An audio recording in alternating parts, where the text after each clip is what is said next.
Sejam bem-vindos ao primeiro episódio do Farol Podcast, um espaço para conversar com empreendedores, empresários, profissionais que estão construindo patrimônio, construindo negócios e, mais que isso, construindo legado.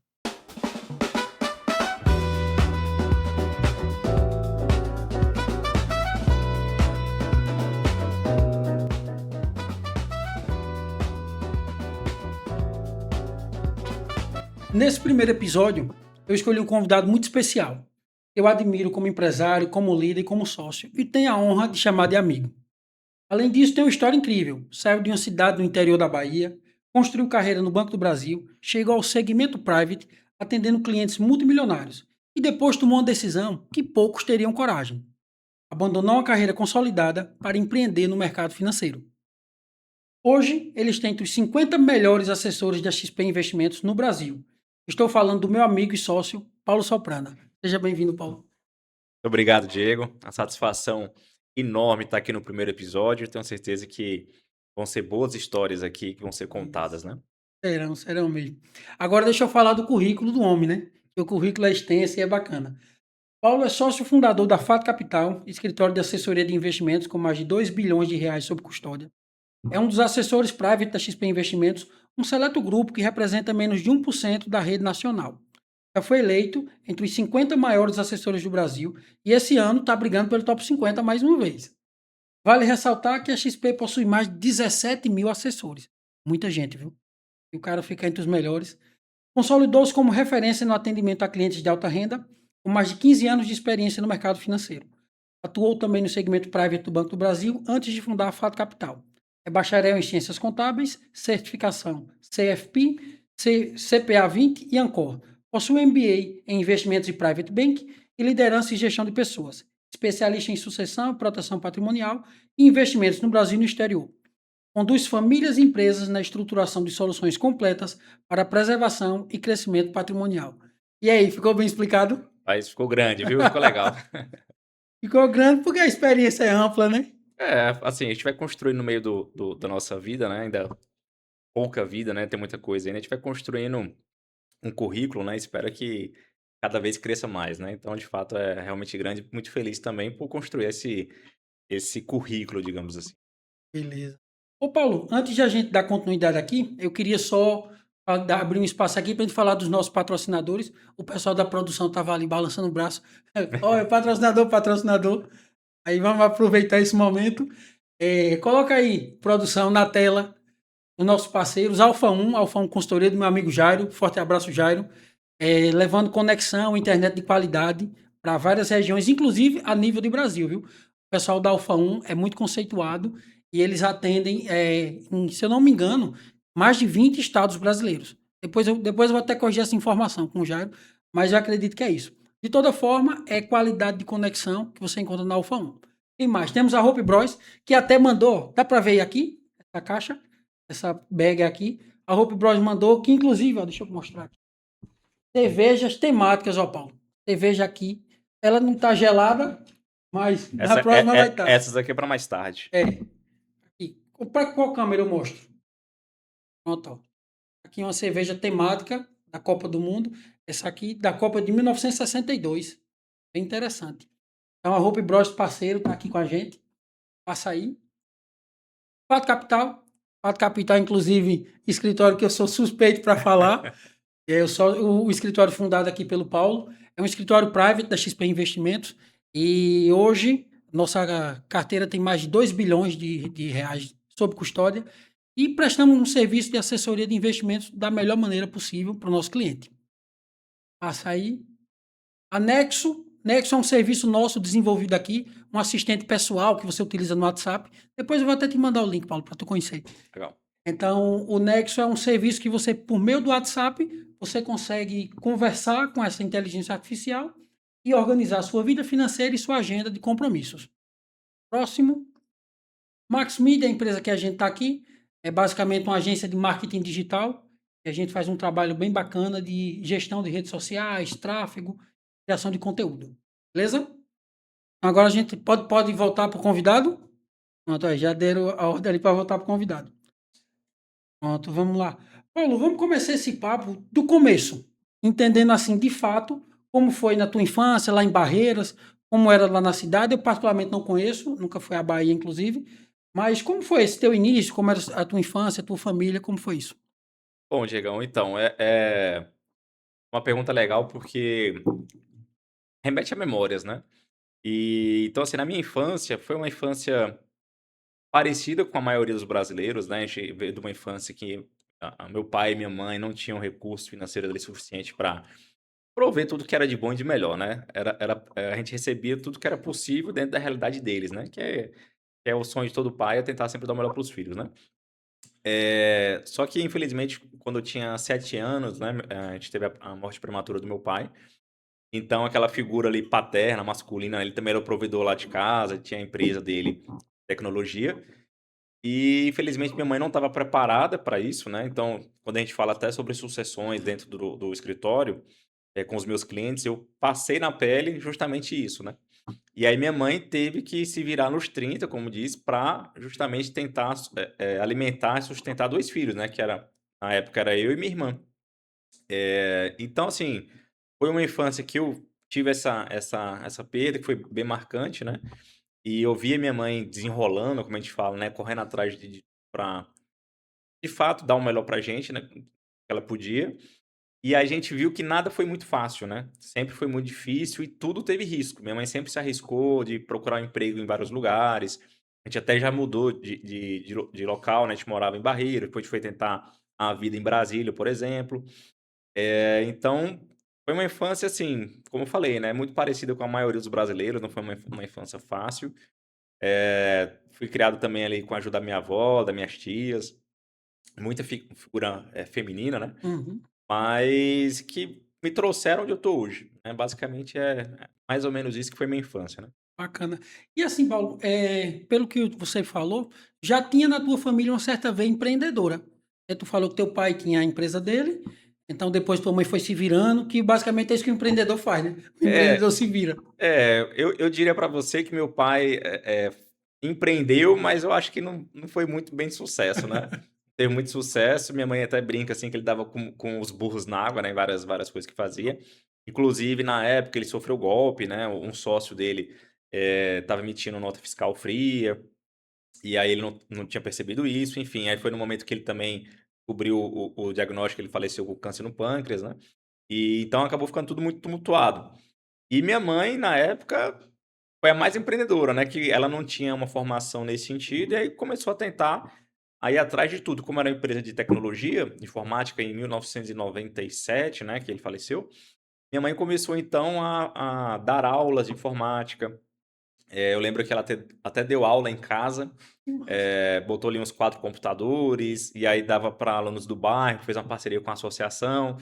Eu ajudava ela nesse período também de ajudar o pessoal a abrir um Word, um Excel que não sabiam. E a gente como cresceu ali, né, meu pai me botava no colo dele para fazer essas coisas, então foi muito intuitivo, né.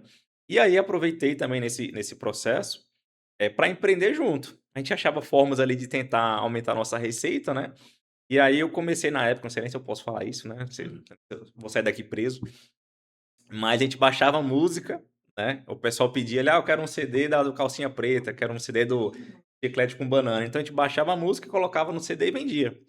E aí foi ali onde eu comecei a ganhar meus primeiros trocados, né, eu tinha mais ou menos uns 11 para 12 anos, e minha mãe me ensinou muito também nesse período, né, de adquirir o primeiro celular por conta própria.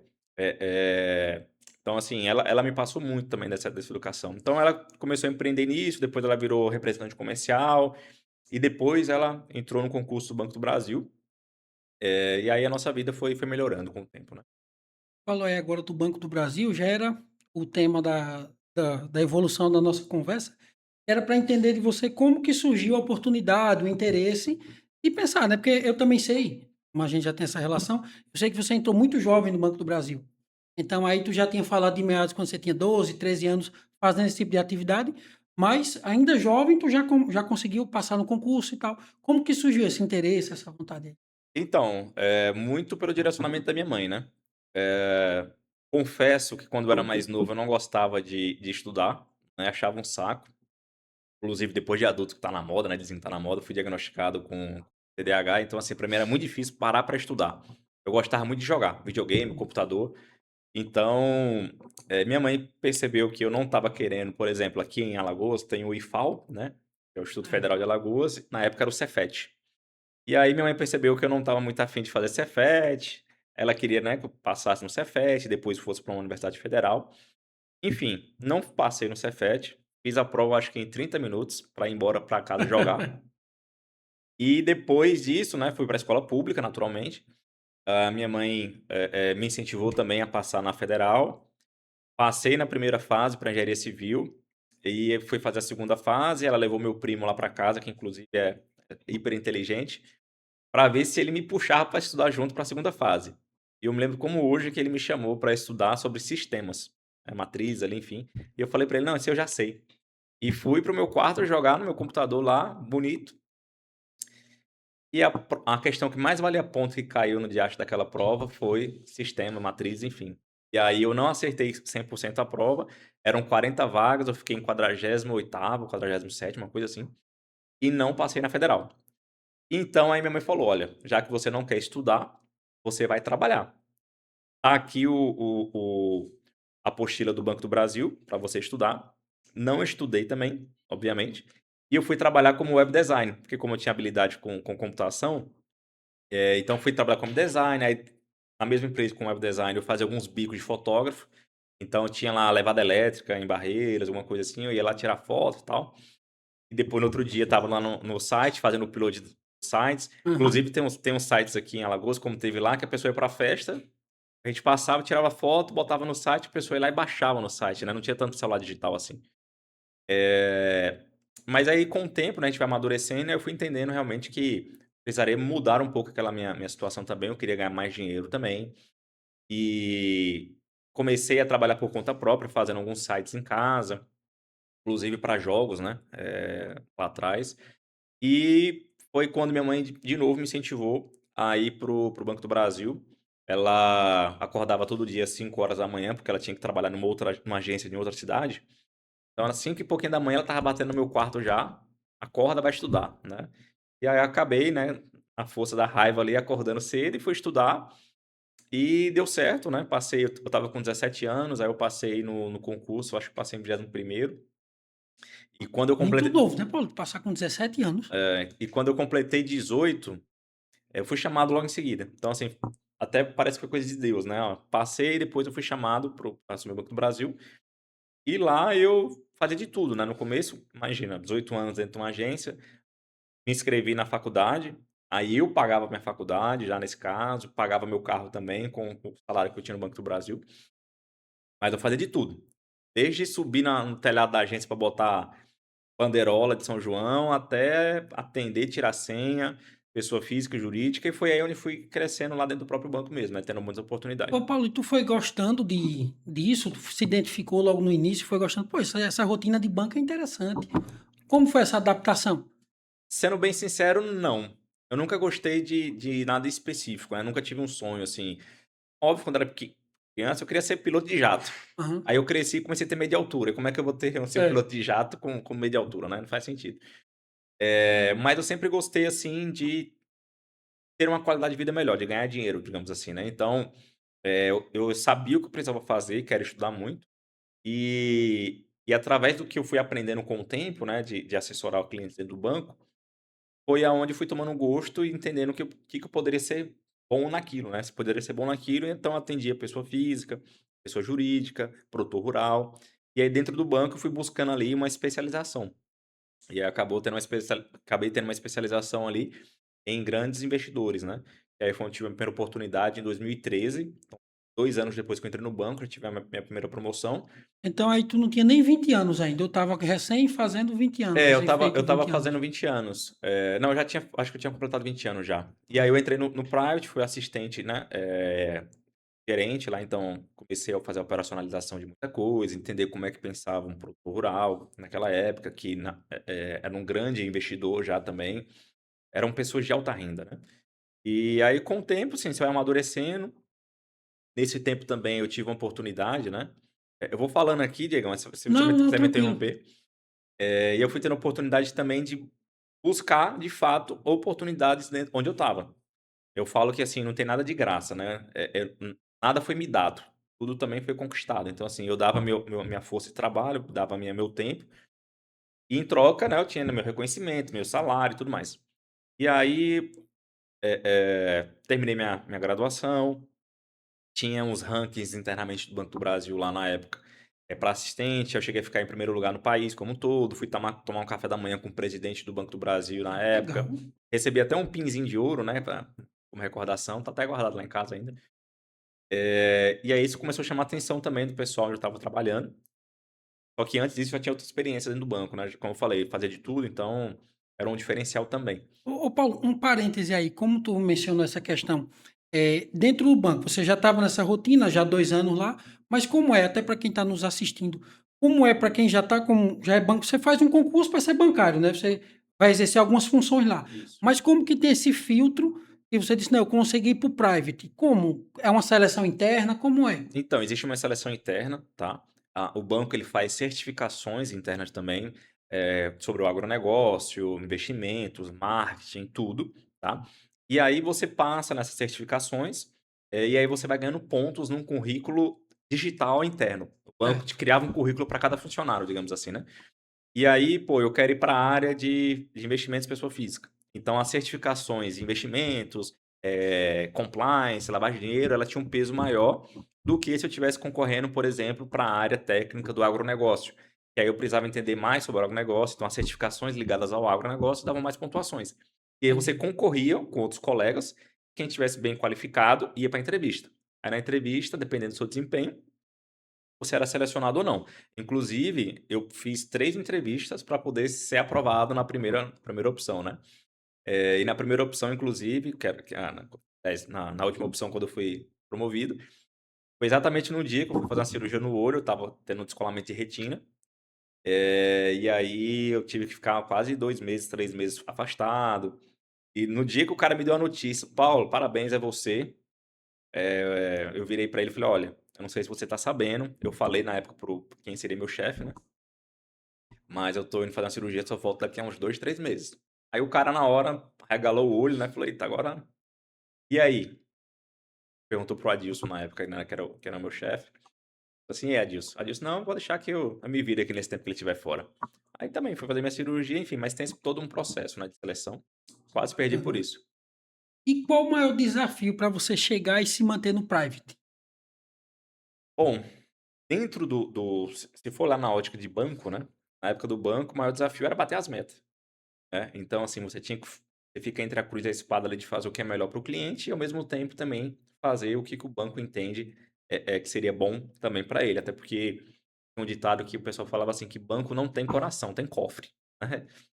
Mas o maior desafio era conciliar isso, né, a gente, ser humano ali e fazer o que também era bom para o nosso cliente. Eu acho que o maior desafio é você se manter dessa forma e entregar os seus resultados, né. Eu acho que esse era o grande desafio, graças a Deus eu consegui entregar isso também, tanto é que, depois eu fui promovido para Maceió como gerente private, então eu acho que com 23 anos eu já estava num cargo que muitos só conseguem por volta ali dos 35, 40 anos. Eh, então assim, acelerou muito, depois eu fui para Fortaleza, promovido também, mas é muito disso, né, você equilibrar as 2 coisas, fazer o certo para o cliente e fazer também o certo para quem tá te Ô Paulo, e esse pessoal que é private, eu imagino que eles acabam sendo muito assediados por diversas instituições. Então faz para o gerente é até importante estar muito antenado no que ele vai levar de melhor para o cliente, porque ele sabe também do valor dele em outras instituições, né. per Então isso perfeito, assim, hoje o mercado de alta renda, né, você tem uma concorrência enorme, principalmente no quesito de experiências, né, mimos, é um cartão que é melhor, é um ingresso que é dado para o cliente, para um evento, um produto que tem uma taxa muito atrativa para aquele segmento, então, de fato, a gente tinha que estar antenado, né. O próprio banco, né, assim como os outros, criam segmentações, ou seja, para um cliente de mais alto um high ticket, a gente dá uma taxa melhor para fidelizar mais ele, a gente manda os filhos dele para um curso em São Paulo. A gente tenta achar maneiras de entregar mais experiência, né. agregar Não valor nessa relação, né. não que os outros que não sejam alta rendas ainda não mereçam, né, só que a questão é de tempo também, eu não consigo dar tempo atenção para todo mundo, né, então a gente acaba segmentando na época do banco para evitar concorrência, porque às vezes um cliente único, né, de 15 milhões, 20 milhões, ele tinha um custo menor de aquisição do que 30 clientes de 500 mil ou de milhão de reais. Então, por isso que ele era mais valorizado, porque o custo de aquisição dele era diferente de um público que tem um patrimônio menor, entendeu?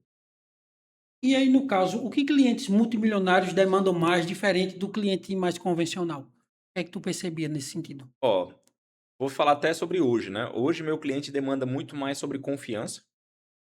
Você entregar sempre valor ali para ele de confiança, ele entender que está com um profissional, assim, que ele pode ficar tranquilo que a parte patrimonial dele está sendo bem cuidada, mas como qualquer pessoa, né, quer resultado também, né, e experiências, né.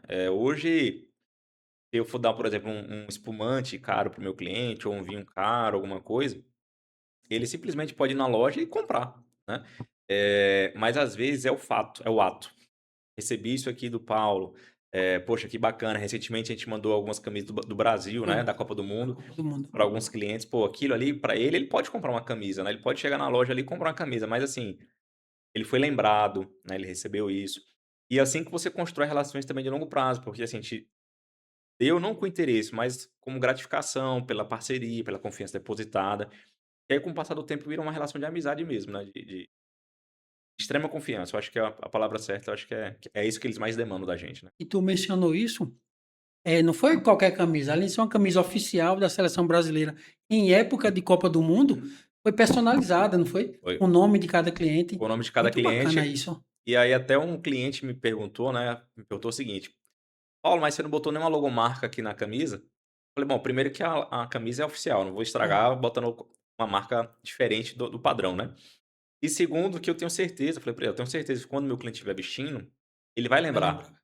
E a minha intenção não era fazer publicidade através dele, até porque eu tenho certeza que ele vai, quando ele estiver se reunindo com os amigos, ele vai comentar: "Olha, essa camisa aqui quem me deu foi o Paulo, meu assessor de investimento. Seu gerente deu alguma coisa?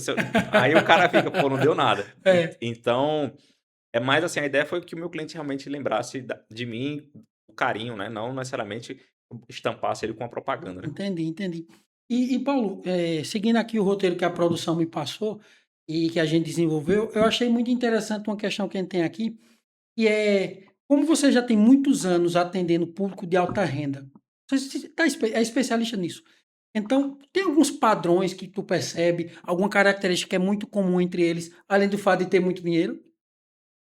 Olha, cada pessoa é muito singular, né, eu acho que cada um tem um jeito. Eu tenho clientes que não demonstram ter o patrimônio que tem, né, que eu sei que tem, e eu já tenho clientes que demonstram muito mais, já têm um gosto diferente.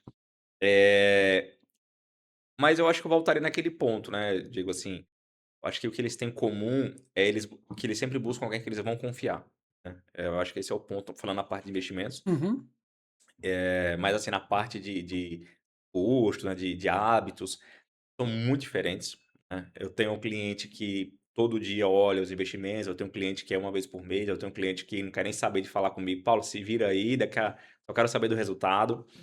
Eh, mas eu diria pra você que no final das contas é o confiança, que né? eles buscam hoje, é confiança, né.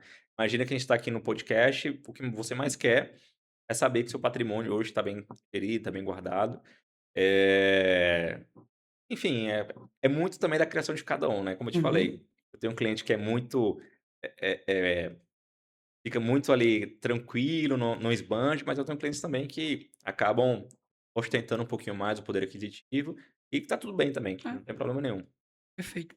Paulo, e a gente segue naquela linha ainda, voltando um pouco para a parte do Banco do Brasil, no momento que tu decide sair, porque assim, você tinha estabilidade, cargo importante, reconhecimento, você até mencionou que muito novo teve um momento, um almoço, um momento de conhecer uma pessoa do alto escalão do banco. Então, você tinha uma carreira uma ascensão meteórica numa grande instituição, extremamente sólida, enfim, é o Banco do Brasil que a gente está falando. Sim. E por que sair? Então, quando eu conversava com clientes, né, eles falavam assim: "Nossa, foi corajoso, né?" Mas tenho certeza que estava pensando assim: "Tu é muito tão doido, né, de ter saído do Banco Brasil". O que acontece, o Banco do Brasil, por exemplo, né, eles tinham muitas a condição de trabalho dele, de remuneração, era muito diferente do que foi há anos atrás. Na época que meu cliente, por exemplo, a maioria dos meus clientes tem acima ali de 45 anos, 50 anos, né, era na época que o banco tinha licença premium, e pagava a faculdade dos filhos, e na minha época, né, já não era essa realidade toda. Então, assim, a gente ganhava bem, mas não tanto quanto já foi um dia, Uhum, certo? E a gente começou a entender também como que o mercado estava se comportando naquele meu segmento de alta renda. A gente via que o modelo de gerente bancário provavelmente iria reduzir. O nosso cliente iria preferir alguém autônomo, uma assessoria autônoma, independente, algo nesse sentido, alguém que olhasse só para investimentos. Porque a gente sabe que o gerente do banco na época, eu tinha que olhar cartão de crédito, cheque especial, meu cliente me ligava: "Paulo, meu cheque está voltando, que aconteceu?". Então parava meu tempo para olhar essa parte contábil, sendo que eu tinha ali uma oportunidade de estar olhando a carteira de investimentos dele, né. Mas eu estava resolvendo problemas teoricamente pequenos de outros clientes. Então a gente uhum, começou a olhar para isso, tanto é que o mercado de assessor de investimento, quando eu comecei em 2019 na XP, eram em torno de 4.000 assessores, hoje são, você falou 17, mas já estamos em 18.000. Tá crescendo muito, inclusive no modelo de consultoria.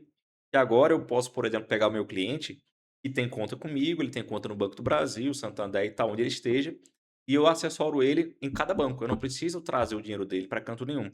Lá mesmo eu vou entender quais são os melhores produtos e vou apresentar para ele, sem o viés e o conflito de interesse de metas, né. Então, eu vou pegar o melhor de que cada instituição tem para o meu cliente e apresento. Então isso é um modelo também que está crescendo, uhum, que a gente acreditava naquela época que isso ia acontecer, e de fato está acontecendo. Então, como eu era muito novo, tinha uma carreira grande pela frente, o banco também estava passando por reestruturações, reduzindo o custo, eu não queria pagar para ver, né, esperar para ver o que aconteceria, e de fato o banco cortou algumas funções, né, que seriam próximas que eu pegaria, então seria mais difícil ter promoções e tudo mais.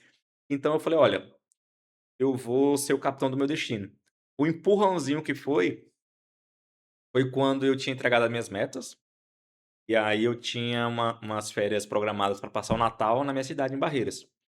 E aí teve um outro colega lá que não chegou a bater as metas dele, e aí ele pediu para os nossos gerentes na época, que ele saísse de férias também, no mesmo período que eu, porque ele queria dar uma espairada com a família dele, lá na cidade dele também, que era lá no país, ou era em São Paulo, não me lembro agora.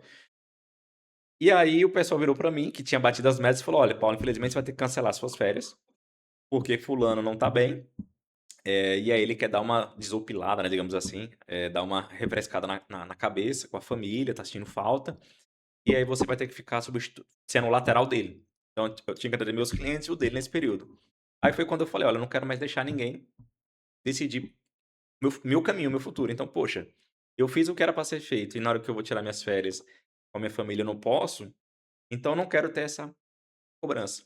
E aí foi o uhum. momento que foi um empurrãozinho, junto com isso tudo que eu falei, que aí em 2019 a gente entregou a carta de demissão no banco, e aí eu montei o escritório e fui ser dono do meu próprio nariz, né.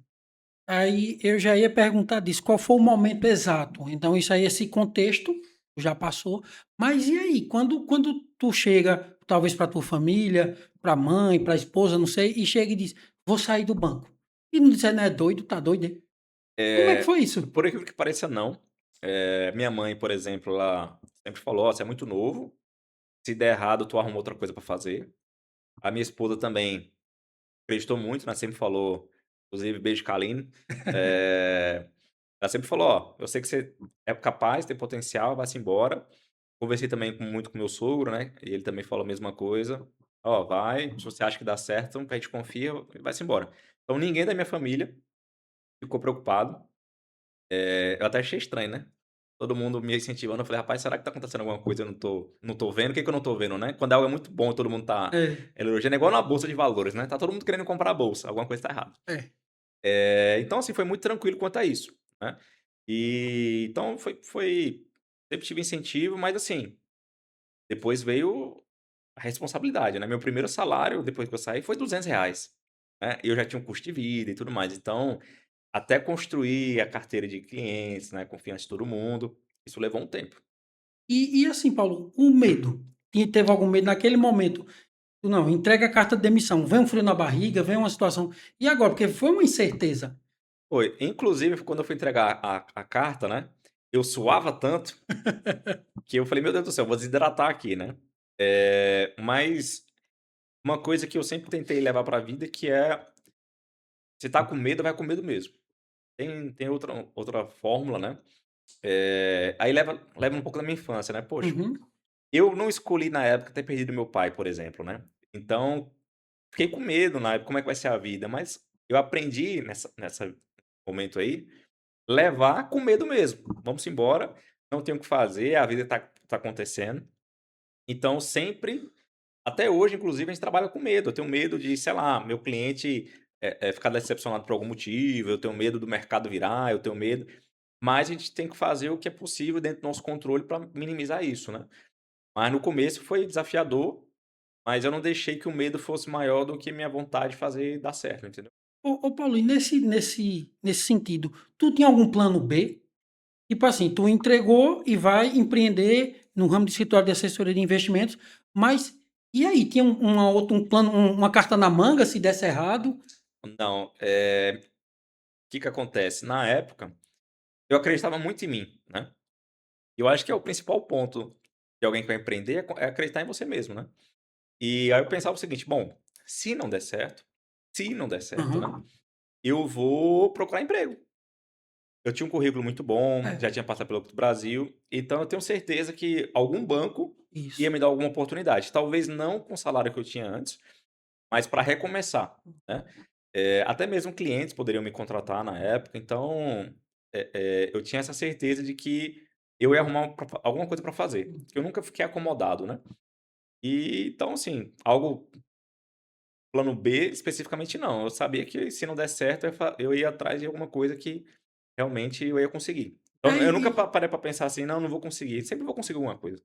e faz sentido, até porque, a experiência que tu já tinha angariado no Banco do Brasil, já tinha um nome, já tinha, tanto relacionamento com clientes de alta renda, já tinha feito uma carreira, naturalmente isso conta no currículo. Então, se tivesse alguma eventualidade, naturalmente um Itaú, um Bradesco, um Santander da vida poderia ser opções para te absorver, né. E assim, eu não saí também como um doido, né. Eu tinha uma reserva, que eu fui acumulando na época do Banco do Brasil, então se eu tivesse algum problema, alguma coisa nesse sentido, eu usaria essa reserva até a coisa melhorar. Então eu tinha mais ou menos 2 anos aí de reserva, que eu Uhum. poderia, entre aspas, "queimar", né, pra poder, fazer dar certo o negócio. Então, até como todo empresário, né, você comentou que sou bacharel de ciências contábeis, até uma dica, todo empresário que vai abrir um negócio, tem que contar que o negócio não vai dar certo 2 anos. É você imaginar que sua empresa vai ficar 2 anos ali no mínimo, sem gerar nada de lucro. Ou para você não meter a mão no caixa da empresa e pagar a conta pessoal sua, Uhum. né. Então você fica com 2 anos de fluxo ali guardadinho, para que caso a empresa não dê resultado até lá, você consiga utilizar o recurso que está reservado e não comprometer o fluxo e o caixa da empresa. Aí tende, nesse período, a empresa entregar resultado, né. Perfeito. E agora a gente sai dessa questão do momento que você saiu do banco e começou a empreender, começou a criar a Fato. Como foram os primeiros meses? Como foi essa questão do início do escritório? E também por que em Maceió especificamente? Como foi esse início em Maceió e a Fato? Então, o início foi difícil, né, eu acho que é difícil para todo mundo. A gente construiu bons relacionamentos na época do Banco do Brasil, né, então pra gente, de certa forma, foi um pouco mais fácil. Quando eu saí do banco, por exemplo, eu mandei mensagem para os clientes avisando pelo celular corporativo que eu estaria me desligando do banco. Só que assim, como você tem muitos anos de contato com o cliente já tinha seu número pessoal, o cliente te encontrava na rua, Instagram, Facebook, e enfim. E aí, o cliente mandava mensagem: "Paulo, você tá fazendo o quê? Tá por onde?". E às vezes eu também tinha um contato do meu cliente ali, que em algum momento eu já tinha trocado alguma uma mensagem com ele, e aí a gente conversava, né, o que que estava fazendo, o que que a gente estava buscando, quem que a gente estava, como é que a gente estava trabalhando. A gente ia nas empresas, né, de alguns clientes também, que eram prospects na época, e aí a gente foi abrindo conta uma por uma. Isso foi lá no período em Fortaleza, e aí eu comecei a vir a Maceió a convite de um amigo, como eu trabalhei aqui também. Então, acabei ali reencontrando alguns clientes que eu atendia, e alguns clientes manifestaram interesse também de conhecer a XP na época, trabalhar, porque ouviam falar, e como Uhum, era alguém que eles já conheciam e tinham confiança que era eu, então para eles ficou até mais fácil. "Ah, Paulo, eu confio em você. É bom mesmo, não sei o quê", é, e realmente era, porque a gente tem taxas mais competitivas, né, então acabou que deu super certo para os clientes. Aí todo mundo começou testando. Então o cara começou com 200.000, aí hoje tem 8 milhões. O cara começou com 500, hoje tem 5 milhões. Aí eu tenho um cliente que começou com 2, tem 70. Não que a gente gerou isso tudo de rentabilidade, né, aham. mas que ele foi testando com um pequeno pedaço do patrimônio, foi vendo como é que funcionava. Eu tenho um cliente que está comigo desde o primeiro dia, que a gente praticamente abriu o escritório, formalizado obviamente, né, porque leva-se um tempo Uhum. para tudo formalizar, mas o cara tá comigo até hoje, conhece toda a estrutura, como é que a gente funciona, como é que a gente trabalha. Mas no começo foi difícil, assim, eu com conta para pagar, você olhando ali R$ 200 de comissão, como eu te falei. Eu falo para todo mundo, né, no escritório, até quando você chegou lá, eu falei: "Diego, o negócio é difícil, vai levar pelo menos 2 anos aí para fomentar sua É. carteira, mas dá para ser feito, basta ter vontade de correr atrás". E assim foi, então comecei a vir a Maceió, aí alguns clientes começaram a me questionar: "Paulo, quando é que você vem definitivo para cá, né?". Aí eu comecei a ficar nessa vida aí de Fortaleza, Maceió, Fortaleza, Maceió, Fortaleza, Maceió. Era ônibus, avião, vinha como? Eu pegava um avião para Recife, que era mais barato inclusive, né, do que Fortaleza, Maceió direto, aí pegava um ônibus em Recife e vinha para Maceió 4 horas e meia. Eu já cheguei aqui em Maceió, marcar uma semana de reunião, vindo de Fortaleza, todo mundo desmarcou as reuniões. Aí eu fiquei uma semana aqui com o voo marcado para depois, não consegui antecipar o voo, e aproveitei para prospectar. É o famoso queimar sola, bater na porta de empresa, de clientes, me apresentar, que eu não conhecia ainda, e assim você foi tendo ali uma confiança. E aí com o tempo foi acontecendo, né. Então cada conta aberta ali era uma Uma gratidão. festa. É. E aí com o tempo virou um negócio muito escalável, né. Tanto é que hoje a gente está com 2 bilhões de custódia, a carteira também de clientes está muito bem, aqui a nossa base também está muito bem, está todo mundo muito bem hoje, graças a Deus, no escritório.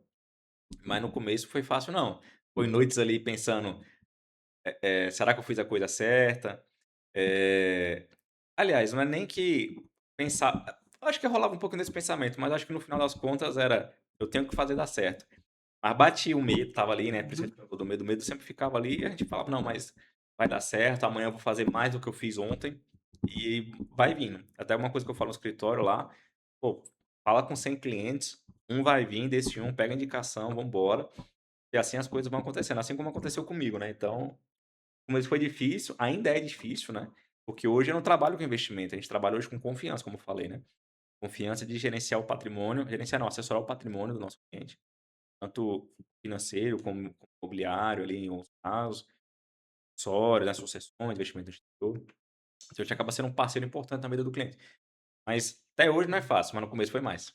E tá até aqui no nosso roteiro, eu acho até que tu já deve ter mencionado, mas aquele momento que tu pensou: "Pô, esse agora tá difícil", aquele momento que você: "Eita, a corda tá no pescoço", o momento mais difícil, tu se recorda? Talvez foi esse da reunião que chegou e não tinha mais ninguém, aí uma semana e todo mundo desmarcou. Não, não, porque eu já sabia que isso também era do jogo, né. Eh Ninguém estava esperando você chegar e bater na porta dele para trazer o dinheiro e tudo mais, a fazer a investimento, né.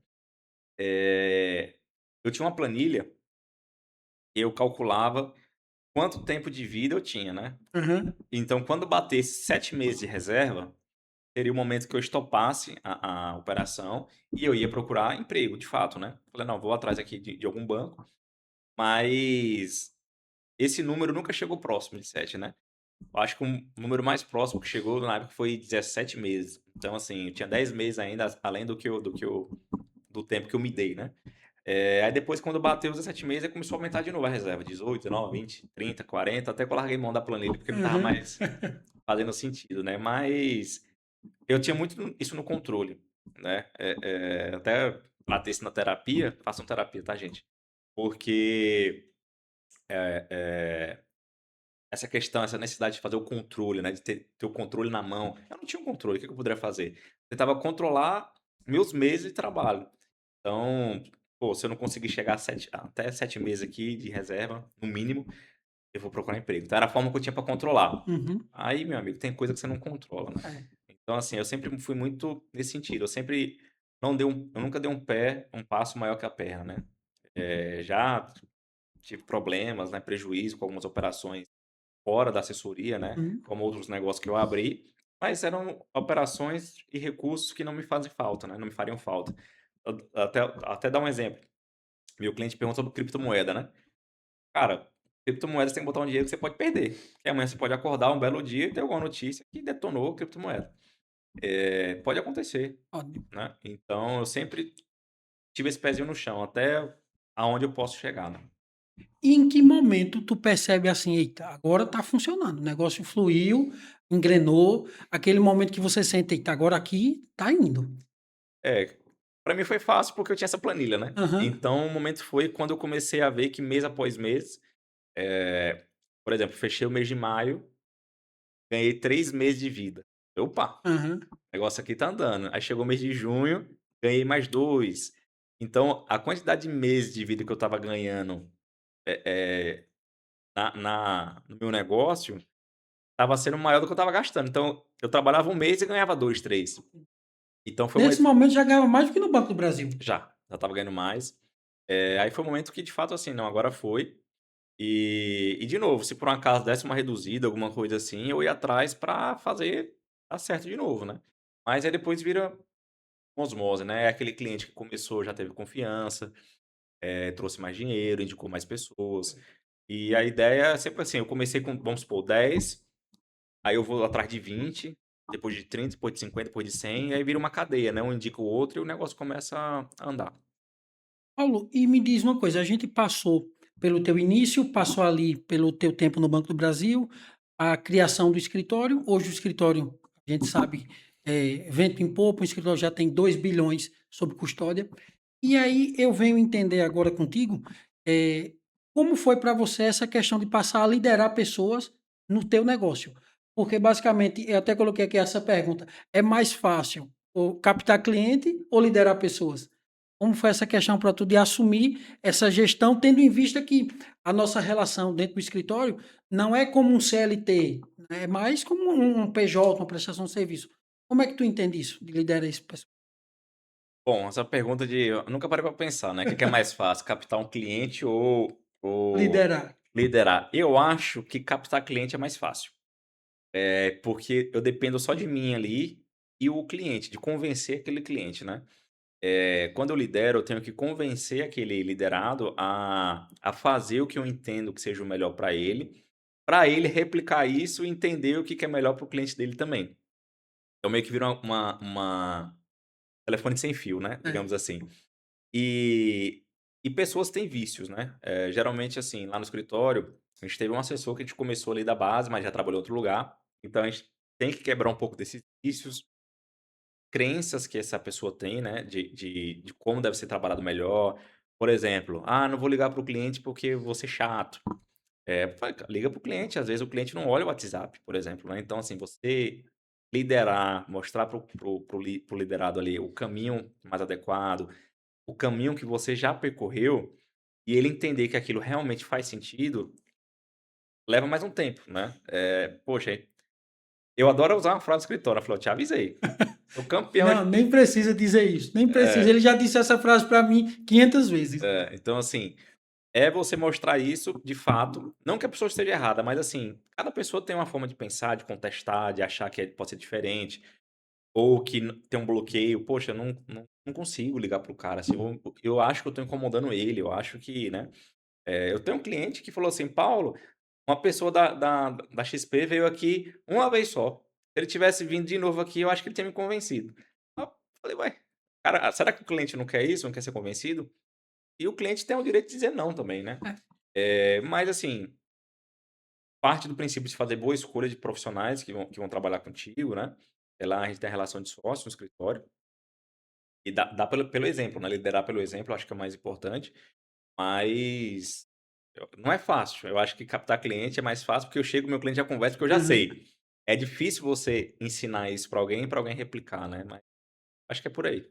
E isso, pessoal, que o Paulo falou, eu sinto na pele já diversas vezes.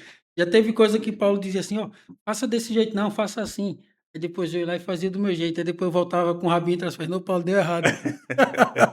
Deu errado, aí Paulo faz o Acontece. quê? Eu avisei, direto. E às vezes que eu chegava agoniado, aí Paulo: "Calma, calma". Eu: "Calma o quê, Paulo? Oxe, É, calma". Aí depois: "Ô Paulo, tu estava certo, era só ter esperado". mas a questão é muita experiência, né, e aí, assim, ter alguém mais experiente eu tive lá atrás também alguém mais experiente para me ajudar, né, então, eu não sou um mega gênio, aprendi tudo sozinho, né, eu tive pessoas também que me ajudaram no processo, eu também observava muito, estudei muito também, e é natural, né, isso faz parte. Daqui a pouco também, pra dar seu exemplo que você deu aí, daqui a pouco você já tá com o macaco velho lá, vai ver É, outro assessor lá, doido, agoniado, fala assim: "Ô, relaxa, calma, fica vai dar tranquilo, certo. vai dar certo". Paulo, e me diz uma coisa, como é que tu faz para identificar talentos? Como é que tu faz essa pesquisa? Como é feito? Eu sei como é, mas para o nosso público entender, como é que é feito essa análise de pessoas que têm o perfil ou não? Porque assim, na prática, a assessoria de investimentos, ela tem uma dificuldade, porque você primeiro planta, planta, planta para colher lá na frente e exige paciência, exige tempo. Muitas pessoas desistem no começo, inclusive quando você me entrevistou, você mencionou, pô, muita gente desiste no começo, tem que perseverar e tal, depois de um tempo é que você vai ver os frutos. Hoje eu já vejo esses frutos. E tá feliz com os frutos hoje? Ah, bom demais. Só que aí, como é que é feito?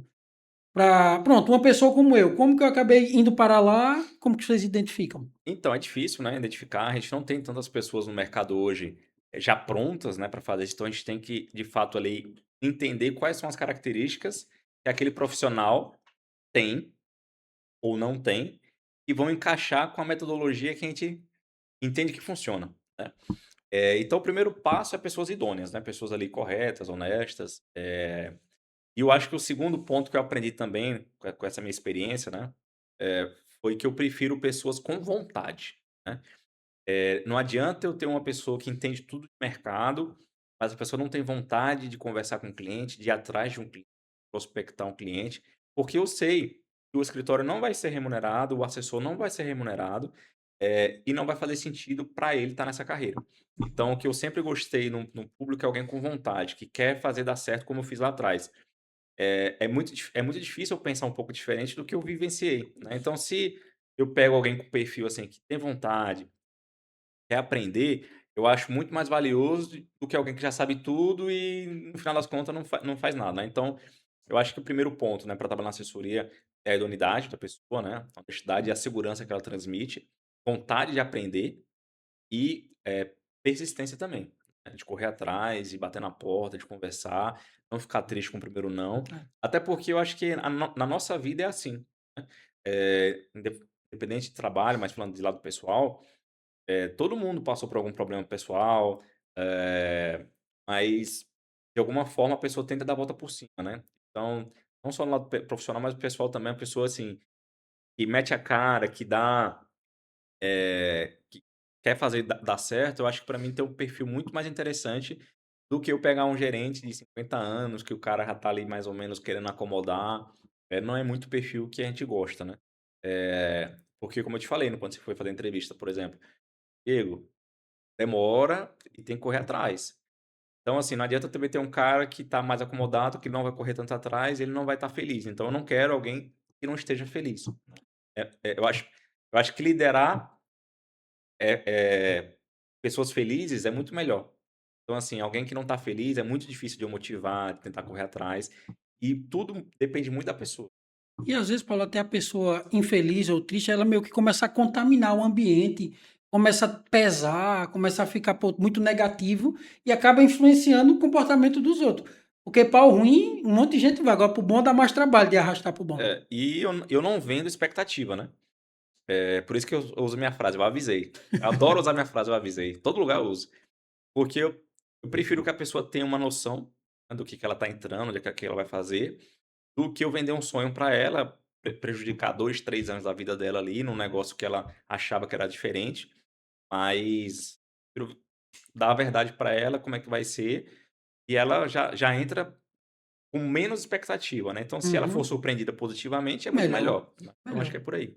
E assim, Paulo, hoje imagina assim, uma pessoa que está nos assistindo e pensa em começar a trabalhar no mercado financeiro. Você aí que está em casa, que pode querer trabalhar, que já viu o Paulo, já me viu, e entende que o mercado financeiro pode ser para você. Existem muitas carreiras no mercado financeiro. Você pode fazer diversas coisas dentro do escritório. São várias áreas. Mas o que tu entende que seriam características que poderia trazer mais condições de sucesso para quem quer iniciar na jornada no mercado financeiro? Eu acho que o primeiro ponto é desenvolver a parte comercial. Eu acho que qualquer lugar que você vá, qualquer área, né, se você quer ganhar dinheiro, né, sem um teto, são profissões que lhe pagam comissionamentos, né. Ó, eu não estou falando aqui que é para estourar um cliente na comissão, né, mas Uhum. assim, se você atende bem 100 clientes, você tem uma renda, porque a comissão vem desses 100 clientes. Mas se você conseguir atender 1000, a sua comissão é um percentual, então você acaba ganhando mais dinheiro, porque você está atendendo mais gente, está sendo remunerado mais do que aquilo. Se você tem um salário fixo, 5.000 por mês, Independente de quanto se atender. você atender 100, 200 ou 1.000, seu salário é o mesmo, né. E o chicote come, né, meta e tudo mais. Então a parte comercial eu acho que é muito interessante para quem está querendo ganhar mais dinheiro, né, porque você não tem um teto, você vai atrás, seu teto está muito ligado ao seu esforço. Mas também respeito muito quem não tem o perfil, né. Mas eu acho que a parte comercial é a parte mais bacana se desenvolver, principalmente na parte da assessoria. E também, assim, a parte, de querer aprender, né, aprender aquilo que você está fazendo. Então, eu nunca deixei, por exemplo, quando eu fui numa reunião com o meu cliente, depois de eu ter conquistado ele, ou até mesmo a prospecção, o cliente saber mais do que eu sobre a parte de patrimonial, né, Uhum. soluções, não por soberba, mas porque eu queria que ele me visse como realmente o especialista dele. Muito ruim, por exemplo, você chegar num cliente, por exemplo, o cara te perguntar: "Ah, quanto é que tá a bolsa hoje, o dólar?" Ou como é que é o que vai acontecer, E a alguma coisa pessoa assim, ficar perdida. e você fica perdido, não sabe dar um retorno para ela, alguma coisa nesse sentido, você já perdeu a credibilidade aí. Eu acho que é um pouco porque é a confiança, aliás, é você,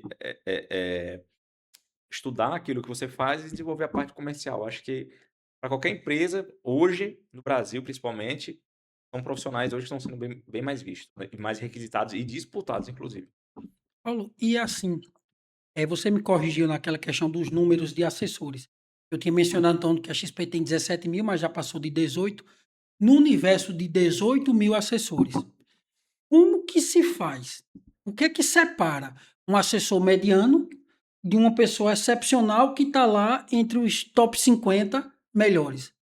Porque assim, são 18.000. E você tem entre os top 50 melhores, é, é muita coisa. Como é que Então, separa isso? a XP hoje, por exemplo, tem algumas métricas, né, principalmente o NPS, né. O NPS, para quem não sabe, está assistindo a gente, é uma nota, né, média que os clientes respondem à pesquisa de satisfação a respeito daquele assessor. Então, primeiro você tem as notas, né, não adianta você captar recursos, gerenciar conta, tudo mais, se a pessoa te dá uma nota 7 ou 6 ou 5 ou 4, né. Poxa, não estou satisfeito com o meu assessor, você não está fazendo um bom trabalho. Primeira coisa é consistência também. Eu já tô, acho que 4 anos, eh, brigando ali entre os 100 melhores, né. Então, assim, é uma consistência que eu sempre tô ali. Que me traz isso? É a consistência de estar falando com meus clientes todos os dias, eu mando mensagem para eles, tá apresentando cenário para meus clientes, eu tenho clientes que eu sento todo mês para conversar sobre cenário, eh, entender o produto que é bom para o meu cliente. Tem produto que eu faço para o meu cliente que tem zero de comissionamento, a gente não recebe absolutamente nada, mas eu acredito que seja o melhor para o meu cliente naquele momento. E aí o meu cliente ele começa a ver resultados positivos na carteira, começa a trazer mais recurso, começa a Indica. indicar mais clientes, então eu tenho ativações de conta, eu tenho, clientes private, cliente rico também conhece muito cliente rico, então acaba vindo indicação de cliente rico, aí você começa a captar mais e assim por diante, né. Mas a consistência, a cada trimestre tem que estar fazendo as coisas bonitinho, acessando conta do cliente, gerando relatório, acompanhando, isso tudo que mostra a consistência desse assessor ao longo do tempo. Então é fazer como o próprio Guilherme Benchimol uma vez falou, é fazer o básico bem feito. É isso que eu procuro fazer todo dia. Pelo menos o básico vai estar sempre muito bem feito, né. E o básico é tudo isso que eu acabei de mencionar aqui. É fazer o básico bem feito sempre. Isso aí. E é isso. Deixa eu pedir para a produção ficar passando um pouco os nossos patrocinadores, porque é importante, os patrocinadores tornam isso aqui possível. Aí fica só passando na tela um pouco eles. E aí, Paulo, eu queria trazer agora um pouco mais para a nossa realidade aqui de Maceió. Então, eu vejo aqui uma cidade maravilhosa, uma cidade turística, uma cidade de um povo acolhedor, trabalhador. E eu queria trazer a conversa para esse sentido agora, porque nós dois não somos daqui, somos de outros estados, mas nos encontramos aqui em Maceió. E eu queria entender de você que lida com esse público de alta renda, um público private aqui da região, quais comportamentos que tu vê mais nessas pessoas bem-sucedidas aqui da nossa região? Bom, eu acho que é um pouco da mentalidade, né. Eles não fazem o que não conhecem, né, então, assim, não são aventureiros, eles não enfiam a cara num negócio e botam todas as fichas lá nesse negócio para apostar. Então são pessoas, assim, que já têm uma experiência de vida, né, como eu te falei, a média dos meus clientes ali é 45, 50 a mais. Então, assim, já viram muita coisa, já passaram muita situação, então a própria vida já deu algumas lições. Mas eu acho que o que eles têm em comum também é gostar da transparência, né. Quando eles vão fazer investimentos, seja comigo, ou seja, investimentos na empresa deles, ou investimento imobiliários, né, em corporações, aquilo tudo, eles gostam da transparência daquele negócio e entender bem o que eles estão fazendo, né. Eu acho que é um ponto comum deles, onde eles encontraram sucesso foi nisso, né. Eles viam os pais dele investindo em imóveis, em negócios, e então hoje, por exemplo, é muito difícil, inclusive, eu conversar com um cliente e explicar para ele, por exemplo, a época do Bitcoin. Uhum, Quando lançou o Bitcoin, para mim explicar para o meu cliente que diacho era um Bitcoin, não entrava muito na cabeça deles, que era através do blockchain, que eram codificações, tudo tarará. Então, a maioria nunca quis botar um dinheiro lá, porque era muito estranho, é muito diferente, não é um negócio que eles estão habituados a viver, a conviver, né. uhum. Então acho que o ponto é esse, eles fazem muito o que eles conhecem, gostam muito de transparência, e analisam bem o onde eles estão entrando. E tu mencionou a parte aí do mercado imobiliário, eu queria abrir um parêntese aqui, fugir um pouquinho do roteiro, porque eu sei também que você, de pouco tempo para cá, também decidiu investir e diversificar no mercado imobiliário. O que é que te chamou a atenção, especificamente aqui no mercado imobiliário alagoano, que tu entende que é mais pujante, o que tu vê de oportunidades? Não está no roteiro, mas eu fiquei com essa curiosidade e eu sei que você está mexendo com isso. O que que acontece? Não adianta só eu ter todo o meu patrimônio aplicado na XP comigo, Paulo lá, enfim. É importante diversificar também os tipos de investimentos que a gente tem, É né. sempre o que a gente fala para o nosso próprio cliente, né? Exato. Diversificar. Então, assim, além de diversificar em ativos, né, ações, renda fixa, tarará, eu tenho diversificação também em negócio, né. Eu tive negócio, lavanderia automatizada, eh, tem a parte imobiliária também, porque se o setor de investimentos não vai bem, provavelmente o setor imobiliário vai. Então isso na minha vida também se equilibra bem. Então eu comecei a diversificar mais, encontrei algumas oportunidades, comprei imóveis na planta, utilizei consórcio como ferramenta de alavancagem. Bacana. Eu digo que nada hoje é meu. Aham. Se eu não parar de pagar, o banco leva tudo, né. Porque eu alavanquei muito com consórcio, por exemplo, porque é um crédito barato. Eu pago ali, hipoteticamente, imóvel, em torno de 3, 4% ao ano, enquanto meu patrimônio hoje aplicado está rendendo 16, 17, 18, né, então não faz sentido eu usar meu capital próprio. Então achei algumas oportunidades, no começo ainda, pré-lançamentos, entrei nesse sentido, e depois vão rentabilizar com o tempo, né. Nem sempre a gente acerta, de vez em quando, por exemplo, comprou um apartamento, um imóvel, que não rentabilizou tanto, mas que tem potencial lá na frente, só que tem outros aqui que eu posso rentabilizar melhor, e aí você trabalha bem. Então, eu tenho minha caixinha que é meu patrimônio financeiro, tenho minha caixinha que é meu patrimônio imobiliário, tenho minha caixinha que é minha veia empreendedora também, sempre tá procurando alguma coisa para fazer diferente, e eu acho que é isso, assim, não só em Alagoas, né, você falou que é o mercado alagoano, mas eu tenho também investimentos lá na minha cidade Ah, lá em também, Barreiras que eu também já tem. conheço, tenho terreno, tenho algumas outras coisas lá, e áreas que a gente conhece. E aqui também, assim, a vantagem de eu estar conversando com meus clientes, né, que a gente acaba sabendo de alguma coisinha ou outra ali, aí você levanta aquela orelha e fala: "Opa, Opa, eu isso quero aqui me interessa. vou ter que querer", né, como disse, vou ter que querer Aham, entrar nisso aqui também. E eu acho que é isso. entendi. Tu pode detalhar um pouco mais dessa questão? Tu mencionou a questão de utilizar o consórcio como uma ferramenta de alavancagem. Como que tu faz isso na prática para o pessoal que está em casa entender que, às vezes, mesmo que você tenha o dinheiro, porque assim, a grosso modo o pessoal pensa, a melhor coisa é comprar à vista, porque fica sem dever. Sim, né? A princípio, mas seria um raciocínio que tem uma certa lógica. Mas você mencionou essa questão que você utilizou a ferramenta do consórcio para se alavancar. A gente pode explicar mais ou menos para o pessoal como é que funciona na prática? claro. Vou até olhar para a câmera aqui, o que que acontece, né? Vamos supor que você tenha R$ 500.000, tá? Você pode comprar um estúdio, você vai rentabilizar alugando. Então você botou R$ 500.000, comprou um estúdio, vai alugar. Vamos supor que você alugue aí, estúdio por temporada, vamos botar, sei lá, R$ 5.000, tá? Aí Certo. depois tira o imposto, não sei o quê, sobrou 4.000, certo? Quando eu faço a conta de rentabilidade, né, vamos supor que deu 0,8 líquido no mês. Pronto, então eu tenho R$ 500.000 agora, rentabilizando 0,8 mil, ou vou botar aqui R$ 4.000 por mês, e só. E aí o imóvel tem uma pequena valorização no decorrer do tempo, aí via INCC, alguma coisa assim. Só que, se eu deixasse meu 500.000 aplicado, lá com o Diego ou com o Paulo, estaria rendendo em média hoje com a taxa de juros 15% Ao ano. ao ano. Aí vamos tirar imposto de renda, vamos supor que dê 12, tá? Então eu estou ganhando aqui nos 500.000, 1% ao mês, que me dá R$ 5.000. Tá muito parecido ali com a compra do estúdio, certo? Só que se eu faço uma carta de crédito, e na verdade é uma forma de alavancagem, eu vou pegar uma carta de crédito ou várias cartas de 100.000 para dar 500.000, ou uma de 500. Falar uma de 500 para ficar mais fácil. Uhum. 500.000 que vai ter um custo hipotético aqui de 15% pelo prazo todinho. Então a gente está falando que eu vou ter um custo aí de 15% sobre 500.000, tá? Se eu ficar 15 anos com essa carta, eu estou falando de um custo de 1% ao ano mais Ao ano. INCC. Rende muito menos, aliás, corrige muito menos do que a minha aplicação na XP, por exemplo. É, Então, na minha aplicação, eu fico com meus 500.000 aplicado, me rendendo 5.000, eu pago a parcelinha do consórcio aí, por exemplo. Então, se eu não me engano, uma carta de 500.000 aí, não lembro quanto que dá mais ou acho menos, que fica em torno de 1.500. R$ 1.500. Então, eu tenho 5.000 rendendo, pago uma parcela de 1.500. Então, eu tiro 3.500 da minha aplicação e estou pagando a parcela É. aqui.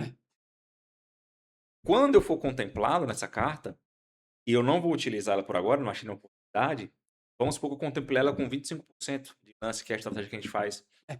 Eu vou descapitalizar ali, cento 125, e né? vinte e cinco mil reais da minha aplicação de 500 e contemplei uma carta de 500.000. Tá lá.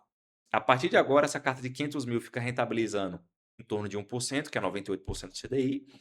Ainda me sobrou trezentos e E setenta e tá cinco 75 mil na na aplicação na aplicação XP, financeira. rendendo os 1% também. Então agora eu tenho 3.750 rendendo na minha aplicação e tenho mais 5.000 rentabilizando dentro da minha carta. Importante ressaltar que a carta, o saldo devedor dela também corrige com o INCC.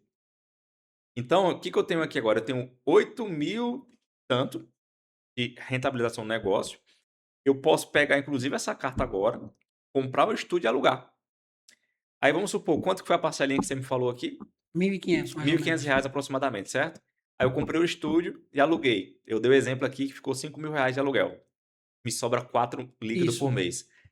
O pagamento da parcela do rendimento que você tem de aluguel do seu estúdio Paga a paga parcela. a parcela do E ainda consórcio sobra. e ainda sobra. Aí o que você faz? Outro consórcio. É. Então você consegue alavancar patrimônio. Veja, com 500.000 seus, você deixou aplicado, usou 125, contemplou, comprou o imóvel, alugou, pagou sua parcela. Nesse momento, você ainda tem 375.000 Apli rendendo e você tem um imóvel que está pagando a parcela e ainda sobra. Teoricamente, você poderia fazer ali mais um imóvel, 2 imóveis com aquilo que sobrou. Então você vai ter agora 2 imóveis rentabilizando e o inquilino está pagando para você. Então é uma forma muito legal. "Ah, não quero comprar nada, mudei de plano". Você consegue vender inclusive sua carta de crédito contemplada. E inclusive isso ajuda o brasileiro que tem uma dificuldade enorme, eu falei isso em algumas entrevistas de rádio, podcast que eu vou, TV também, falando sobre isso. O brasileiro tem problema de guardar dinheiro. É. Se não botar uma despesa fixa ali, vai investir o que sobra. E muitas vezes o Não cara deixa sobra. para a última hora e não sobra É. nada. Então, se eu coloco uma despesa para ele de R$ 300, R$ 200, 400, que é o valor de uma parcela, a pessoa consegue realizar um sonho ali de comprar um imóvel, comprar um carro, através da carta de crédito. Então, faz muito sentido. Faz. Então, quem estiver ouvindo também, a gente faz uma conta, né, um cálculo para esse cliente, se é melhor ele usar o dinheiro dele à vista Ou ele faz um financiamento, que também é possível, ou faz uma questão de carta de crédito. A gente entrega isso para o nosso cliente hoje, Faz esse diagnóstico, né? que é uma das coisas que dá valor para o nosso cliente e é uma coisa que eu aplico no meu dia a dia também. Perfeito, perfeito. E seguindo essa nossa linha, mas trazendo agora um pouco para o roteiro para eu não fugir tanto, tu entende que tem alguma mentalidade que impede algumas pessoas de prosperar? Algum tipo de pensamento, alguma ideia que limita e que talvez a gente, pô, mudando isso, porque a ideia aqui do podcast também é trazer essas histórias de pessoas que têm sucesso e mostrar que é possível sim chegar lá, né? Eu vou te dar ditado bem simplório, né, mas é o ditado de quem não arrisca não petisca. Eu acho que o grande problema, eu acho que seria o medo de arriscar, né. É o medo de tentar algo novo, às vezes a pessoa está infeliz no trabalho dela.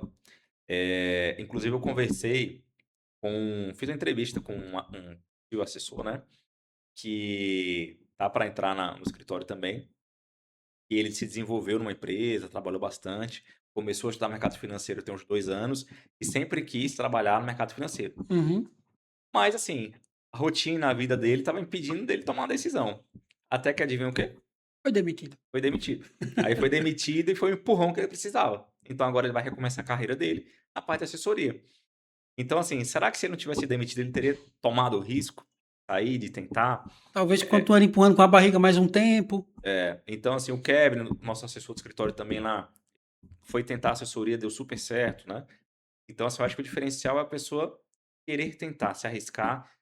Nem sempre vai dar certo, né, mas eu tenho uma frase que eu carregava comigo também, que eu falo pra bastante gente. Eu preferia, me arrepender de ter feito algo, do que me arrepender de não ter tentado ter feito algo, né. Imagina daqui a quando eu tiver 60 anos, eu estar aqui com você e falar: "Poxa, será que se eu tivesse saído do banco, tentado virar assessor, eu teria sido melhor?" Eu só ia saber como, se eu tivesse feito É, isso.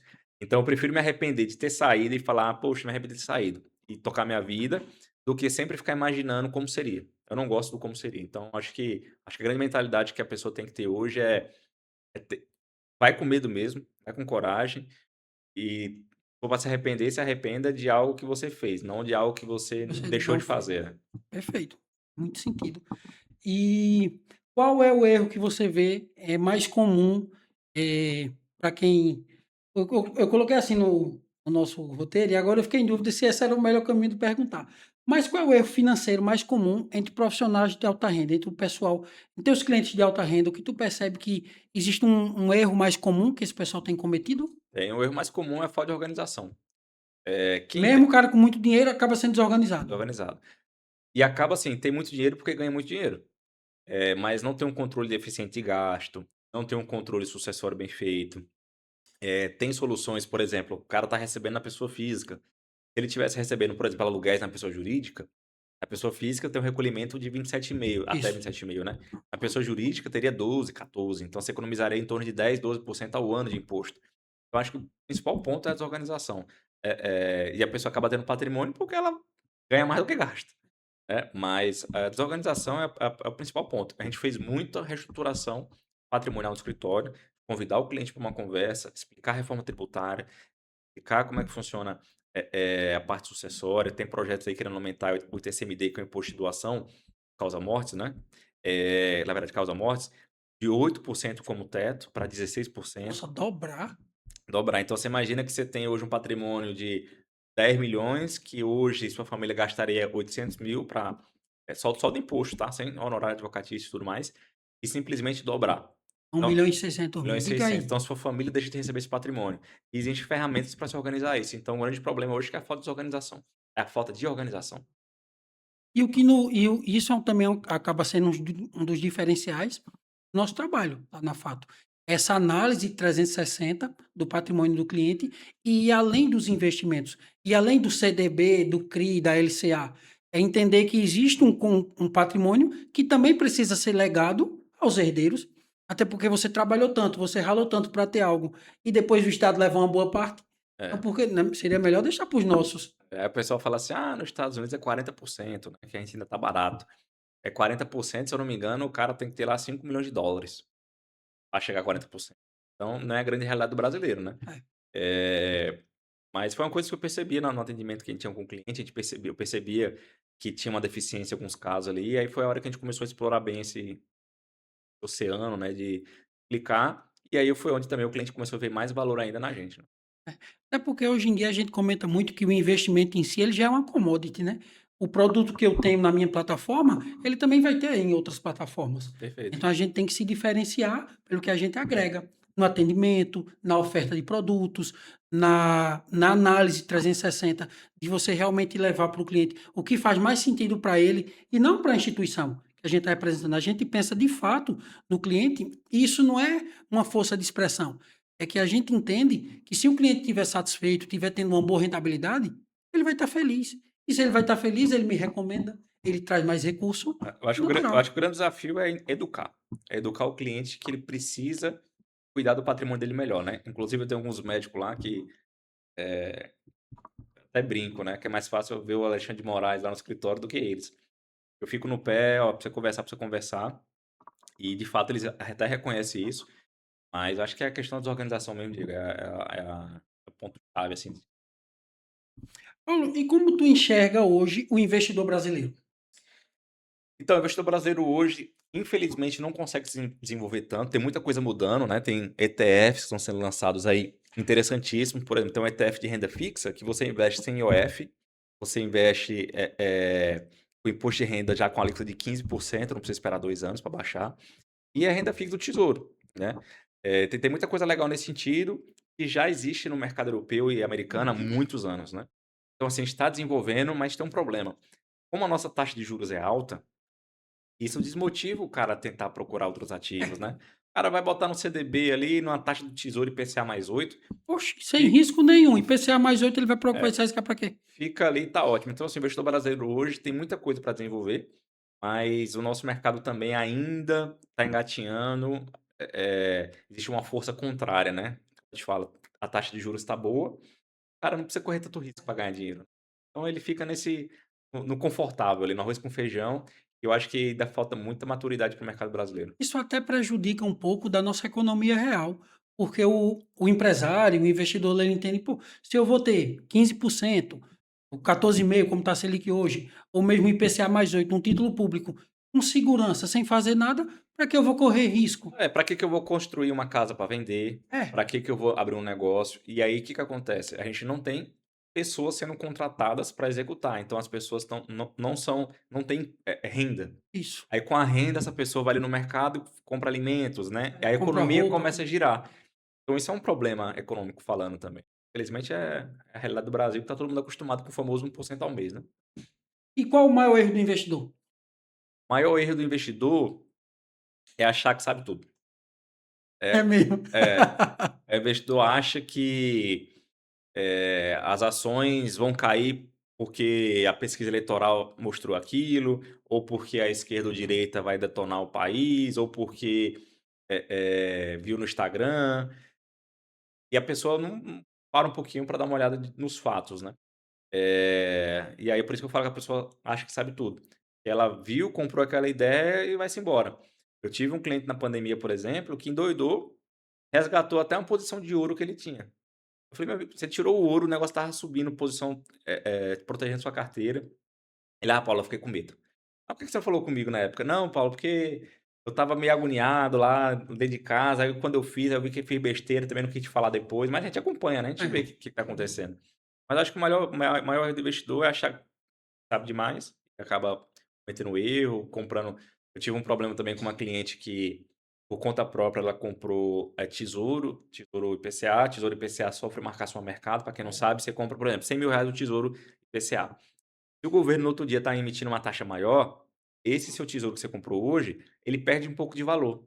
Ele sai de 100.000 para 99 e alguma coisa, 98, 97, enfim. Só que a taxa contratada, com o IPCA mais 8, por exemplo, tá lá dentro, você vai ficar É, recebendo vai aquilo receber aquilo. bonitinho. É só se você for vender aquele título antecipado que você tem aquele prejuízozinho. Mas se você carregar até o vencimento, tá tudo certo. Aí uma cliente fez isso, porque ela viu em algum lugar que disse que era bom, eu expliquei como é que funcionava, comprou e se arrepende de ter comprado. Aí eu falei: "O quê?". Eu Já avisei. eu avisei. Eh, e também tem aquele investidor que não está aberto para entender um pouco melhor, assim, de você ensinar, mostrar, dizer como é que funciona. A gente respeita muito a opinião do nosso cliente, a gente educa muito ele, ó, isso funciona assim. Eu acho que faz sentido para sua carteira. Então tem aquele cliente que não quer nem ouvir e aí acaba que eu não faço um negócio quando o cara não entende, né? Eu só faço quando o meu cliente entende, vê que faz sentido para ele mesmo. Ele achar que não faz sentido, não me deu bola, também não escuto, mas ele muitas vezes perde a oportunidade.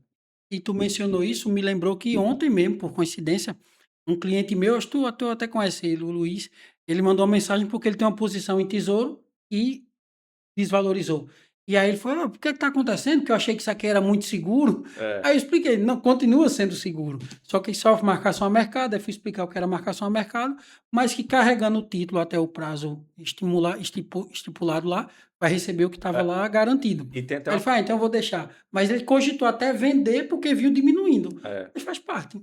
mas aí tem até um caso curioso para quem está assistindo, por mais que as plataformas e bancos mostrem no valor de mercado, você entra no site do Tesouro, você consegue consultar o valor do rendimento. Então o Tesouro te mostra lá seu título e quanto que está rendendo. Olha aí, Beleza? fica a dica, não vender logo porque se desesperou e pode procurar consultar no site do Tesouro que vai ter lá o valor real. Na dúvida, fala para o seu assessor, é É melhor. melhor, é É. melhor. Fale com o assessor. Paulo, e me diz uma coisa, o que as pessoas deveriam fazer mais e fazem menos na parte dos investimentos? Aporte. Uma delas é falar mais com o seu assessor. Fala mais com o assessor, mas principalmente o aporte. A pessoa tem um compromisso, definir que um aporte mensal é importante para a vida dela. É o que vai ajudar ela na aposentadoria, que acho que é o objetivo de todo mundo, ter uma qualidade de vida melhor quando se aposentar. Então, se você está falhando com o seu aporte, deveria fazer mais, está fazendo menos, é realmente você ter isso um compromisso. Olha, eu vou aportar todo mês R$ 5.000, R$ 1.000, R$ 50 que seja, mas você tem que ter o compromisso de ter esse aporte, porque o juro composto, os juros Ah, compostos, na verdade, no futuro, no uma longo maravilha. prazo, dobra e triplica o capital. Teve até um negócio que eu estava lendo que, agora eu não lembro exatamente o cálculo, mas a pessoa tinha investido 163 mil de capital próprio, aportando, e ela juntaria R$ 1 milhão em não sei quanto tempo, né? Mas assim, é o poder do aporte, porque você imagina, todo ano, todo mês, para facilitar a conta, eu boto R$ 1.000, certo? Fechei um ano, eu tô com 12 mil e mais um pouquinho de rendimento. Próximo ano, eu já tenho um mês pago pelo meu próprio juros, porque minha carteira agora está rendendo 1.200. Então, todo mês eu estou botando mais 1.000, vai rendendo. Finalizei E a o própria ano, aplicação rendeu mais um mês lá no mais um mês final. para ele, virou um 13º. É, Aí, quando vai passando o tempo, a aplicação já gerou um 13º, um 14º, 15º, 16º, já dobrou isso. Então, eu acho que é questão de ter o controle de fazer os aportes recorrentes. Você tem que ter isso na cabeça e definir bem definido. tem até uma frase que o pessoal atribui ao Einstein que diz que os juros compostos são a oitava maravilha do mundo. Não sei se é dele Não, mesmo, não é não. mas eu já ouvi essa história. Mas enfim, de fato, os juros compostos, eles trabalhando a seu favor, fazem muita diferença. Isso que tu mencionou, de você ter essa disciplina e todo mês fazer o aporte, é um compromisso com o seu eu do futuro. Porque se a gente for parar para analisar, nós vamos ficar mais velhos e a nossa produtividade vai diminuir. Mas os custos vão aumentar. Então, você mais velho, o seu plano de saúde é mais caro, se você precisa de mais remédio, e você já não produz a mesma coisa. Então, você produz menos riqueza, mas consome mais riqueza. Então, Isso aí traz até um ponto, Diego. Eu tive uma reunião com dois clientes, um casal, né? E ela estava grávida. Aí eu perguntei, quanto é que você vai fazer por mês de aporte pro teu filho? Aí um olhou pra cara do outro e falou assim, ué, tinha nem pensado nisso. Aí eu comecei a fazer umas contas, falei, ó, se você aportar X por mês durante o período, quando ele tiver 18 anos, já consegue dar entrada num apartamento, já consegue comprar um carro, já consegue pagar a faculdade, mandar ele pro exterior, enfim, depende muito. Então até isso, a pessoa com compromisso, o filho vai nascer, já faz o compromisso. Todo é, mês põe um valor ali. Quando ele completar 18 anos, você tem muito mais do que você colocou em dinheiro. isso. E que se você chegar lá na frente e precisar botar esse recurso na hora, daqui a 18 anos eu vou botar um negócio pro meu filho, vai te custar muito mais caro. Então, é até uma coisa que eu dei uma dica legal que eles adoraram, inclusive. Muito bom. E tem algum conselho financeiro que você considera perigoso? Perigoso? Sim. Tem. Conselho financeiro, não jogue em aposta, tigrinho. É um conselho financeiro perigoso, né? É. Agora, um conselho financeiro saudável é você criar como se fosse uma despesa do seu investimento. Então, por exemplo, todo mês eu vou pagar minha água, minha luz, vamos supor que dê, sei lá, R$ 500 minha água, R$ 1.000 minha luz, R$ 500 minha aplicação. Aí o que sobra eu vou fazer meu lazer. Então acho que o ponto principal é isso. E estudar um pouquinho. Todo mundo hoje tem um celular, é É, TikTok, é Instagram, é YouTube, é não sei o quê. Dá uma olhadinha no conteúdozinho, o que que é a renda fixa, o que que é uma ação, como investir melhor, tem muita coisa na internet bacana, e aí você aprende um pouquinho mais, o site do Tesouro tá cheio de coisa, pra você não fazer coisa errada também. Mas assim, eu acho que o principal ponto é criar uma despesa fictícia, e a sua aplicação, seu aporte é uma despesa. Não tem como é. você fugir dela. Eu acho que é o principal que vai salvar muita gente lá na frente. Foi como tu falou, que em geral o brasileiro não sabe guardar, mas sabe pagar boleto, Sabe pagar boleto. sabe? A gente é bom nisso. Sabe? O cara com o boleto na mão, ele vai fazer um bico ali, vai fazer uma coisa ali, aí vai fazer. E quando você juntar 30 anos fazendo isso daqui, eu tenho certeza que vai te dar um conforto muito melhor na sua aposentadoria. E tu mencionou agora 30 anos. Às vezes a pessoa pensa, não, mas 30 anos é muito tempo. Não para analisar que vai estar contribuindo com o INSS até mais que 30 anos, Pois é. né? Eu tenho clientes, por exemplo, que a gente fez planejamento com a pólice de seguro de vida resgatável, né? Que são 10 anos que paga. Já tá no oitavo mês. Oitavo mês Oitavo não, ano. oitavo ano. E aí quando o cara olha e fala assim, Paulo já tem 8 anos pagando esse negócio. Passou rápido, né? Já tá acabando, inclusive. Ele para de pagar. Então, assim, na época que contratou parecia muito tempo, hoje não parece mais. Tenho certeza que quem tá assistindo a gente aí, e for imaginar uma coisa que aconteceu há 2 anos atrás, 3, 4, 5, você vai pensar: passou Passou rápido. rápido", né. Ah, o investimento também é desse jeito. É, já está em eleição de novo, né? Já está daqui a Copa do pouco, Copa do Mundo, Mundo, Copa do né? Mundo, estamos na Copa do Mundo já. Tá vendo? Daqui a pouco vai ter a próxima também. Passando. Neymar não vai estar provavelmente, né, então É. aí não vão nem lembrar: Neymar quase que não foi pra Copa do Mundo", já passou, já foi. E o tempo passa. Passa, Independente de qualquer coisa, o tempo vai passa. passar. Paulo, se você encontrasse hoje alguém começando do zero, qual seria a estratégia para construir patrimônio nos próximos 20 anos? O cara Pri está começando agora, o pessoal que está vendo nosso episódio, nosso primeiro episódio aqui, e vai continuar nos assistindo a cada semana, mas quer começar. Primeira coisa, tem a fome, né.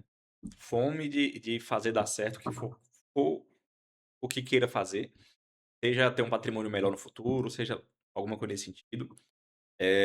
Tem uma foto na internet, ou é um vídeo, que mostra um gari, né, no atrás do caminhão de lixo, segurando lendo um livro. E a gente é cheio de desculpa, o ser humano é cheio de desculpa, né: "Ah, não vou hoje. Ah, não vou querer fazer isso. Ah, eu não consigo. Ah, eu não tenho tempo". Eu conheço pessoas, por exemplo, que falavam que não tinha tempo, mas chegava na casa, e estava assistindo dancinha de TikTok, por exemplo. Como que a pessoa não tem tempo? Pô, tenta estudar um pouquinho mais, vai fazer um concurso, tenta montar um negócio.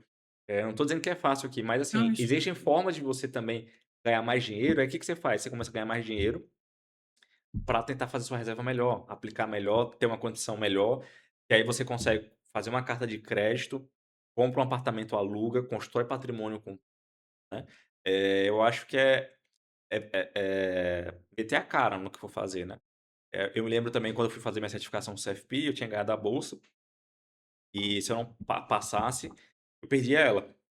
Então eu acordava mais ou menos umas 5 da manhã, estudava até 8 horas, 8h30, tomava meu banho, ia para o banco, porque meu horário era de 6 horas nessa época. Aí eu entrava 9 horas, 4h30 eu estava saindo do banco, falava com o meu chefe: "Ó, tô indo para casa estudar". Chegava em casa, estudava até meia-noite, 1h, dormia de novo, e assim foi. Fazia de novo esse ciclo. Foi um ano aliás, foi 1 mês e meio, 2 meses desse ciclo, estava ficando até doido, já sonhando de madrugada lá com os números, mas deu certo. Mas assim, tem que fazer um pouquinho do extra ali, um esforço a mais, para você ser recompensado lá na frente. Evitar desculpa. "Ah, não vou fazer por causa disso. Ah, não vou por causa daquilo". Pô, num domingo você vai ter um tempo, num sábado, e muita coisa só depende da gente. Uma coisa que eu falo também, assim, não dependo de esquerda, de direita, Lula, Bolsonaro, qualquer coisa que seja. Depende de mim. Eu vou fazer e dar certo o que eu tô fazendo. Então, não fica esperando uma oportunidade cair do céu, alguma coisa assim. De fato ir atrás. É verdade. E na prática, a gente vê muito. Não é papo de coach, não é você querer dizer coisas que estão muito fora da realidade, mas é entender que não, você não vai ter resultado diferente fazendo a mesma coisa. Não tem como. É. Quem está plantando milho não vai colher feijão. Não E tem eu como. e Você eu tem e que eu fazer uso coisas diferentes para ter resultado diferente. e eu uso o meu caso como referência, né. Na época eu estava trabalhando com web design, trabalhava web design de dia, e à noite estava tirando foto. Ganhava um extra, É, e eu adorava porque eu ganhava um pouco a mais, né. E eu ainda ganhava um cachorro-quente, que aqui é passaporte, né, mas lá Hã. na minha cidade é cachorro-quente com molho, e um refrigerante. Ganhava uma fichinha, ia lá no cara que tinha parceria, porque tinha um bannerzinho dele no site, Aham. quem troca ele dava O o lanche. lanche para o fotógrafo, né. Então era de manhã lá fazia meu web design e à noite ia tirar umas fotos lá e ganhava um lanchezinho na Aproveitava o carnaval. tempo da melhor forma produtiva. É, ajudava na aula de informática, vendia um CD ali, enfim, dá pra fazer muita coisinha assim, É. é só achar alguma coisa, mas de novo gente, não é nada fácil, né, nada de graça, chegar: "Ah, vou fazer, vai dar certo", vai tentando, uma hora dá certo. Inclusive o que a gente vê muito é, às vezes, as pessoas em geral buscando a facilidade. Mas, se vem fácil, vai fácil. E também a gente vê muito um jargão muito famoso do mercado financeiro, é que não existe almoço grátis. Se algo no mercado financeiro está pagando muito, tem mais risco envolvido. Se está pagando pouco, tem menos risco. Portanto, é mais seguro. Então, às vezes, as pessoas procuram muito algo fácil, mas esse algo fácil vai lhe fazer prosperar. É por isso que o tigrinho se popularizou tanto aqui no É, as Brasil, bets. as bets, porque tem gente que acha que é um décimo salário, teve até um cara que falou que era um complemento de salário dele, mas não é. Outra coisa: "Ah, é 5% ao mês que eu vou te pagar", se um dia alguém prometer rentabilidade, lá no escritório a gente não promete nada de rentabilidade, "Ó, vai ser 2% ao mês, 5, 10, isso prometeu rentabilidade também não existe, é risco, mas é muito atrativo. Quantas pessoas vocês conhecem que caiu em golpe, vê no Ah, Fantástico: "Ah, vai ganhar 10% ao mês, o cara me prometeu, agora o cara sumiu". Uma hora vai dar errado, né, uma hora vai dar errado, não é sustentável um negócio desse, mas o brasileiro também não tem paciência. O cara não é tem paciência de verdade, é. botar um dinheirinho aqui e colher na frente, ele já quer ganhar aqui hoje. Se ele vai ganhar 10.000 em 5 anos, ele quer fazer uma aposta aqui, um tigrinho para ganhar 10.000 em um dia. Não é assim que funciona. Perfeito.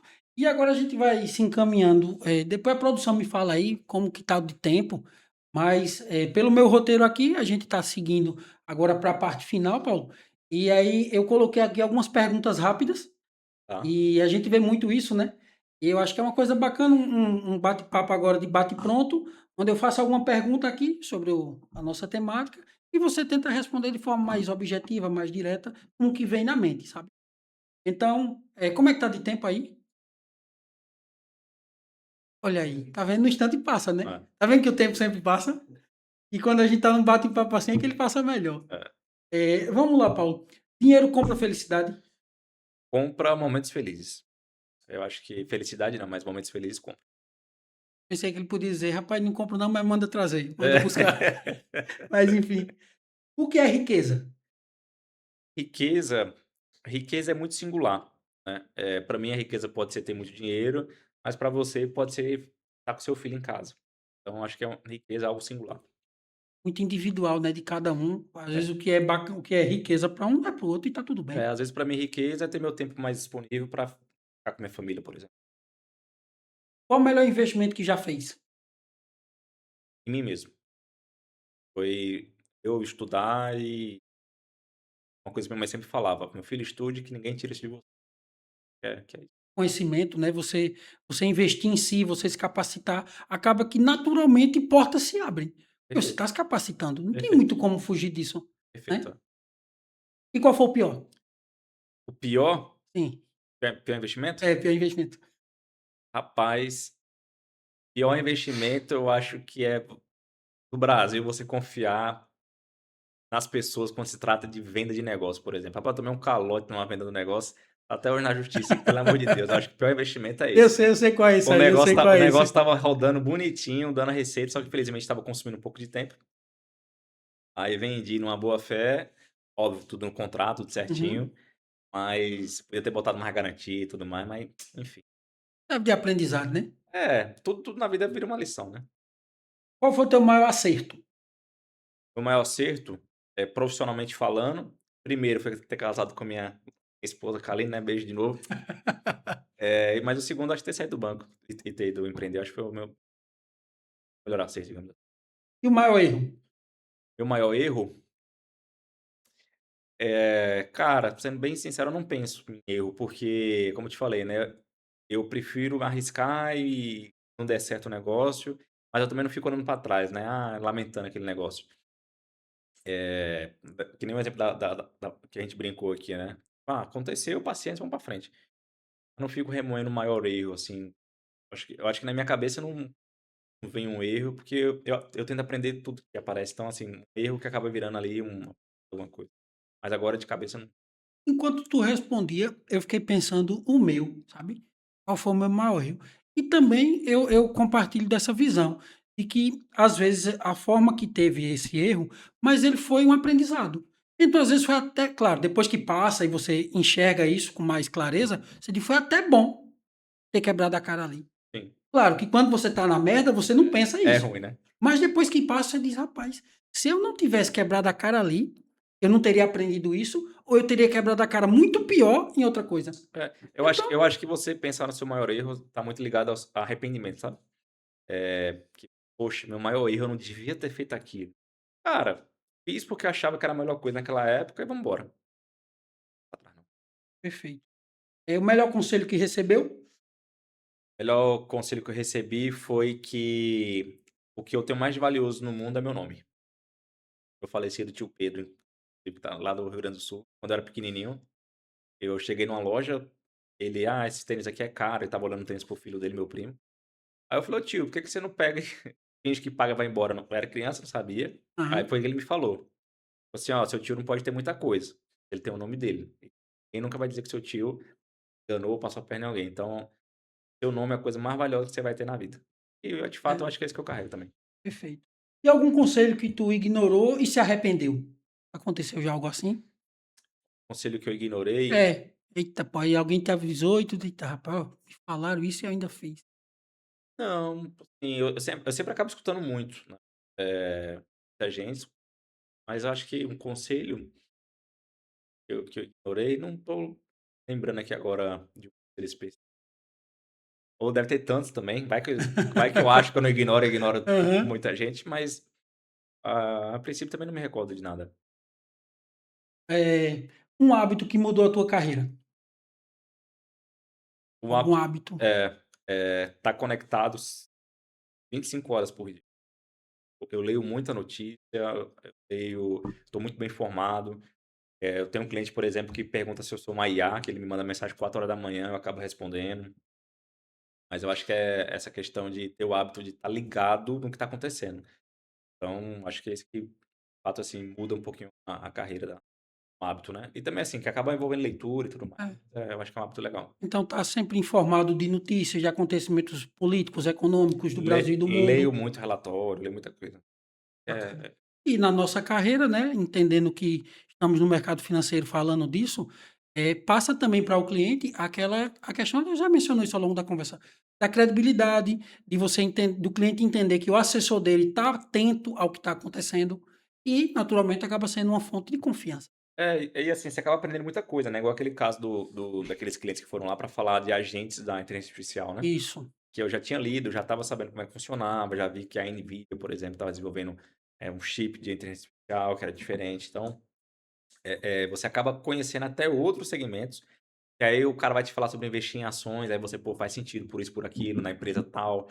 Então você acaba sendo bem informado sobre muita coisa, né, então legal essa parte de você estar ligadão. Perfeito.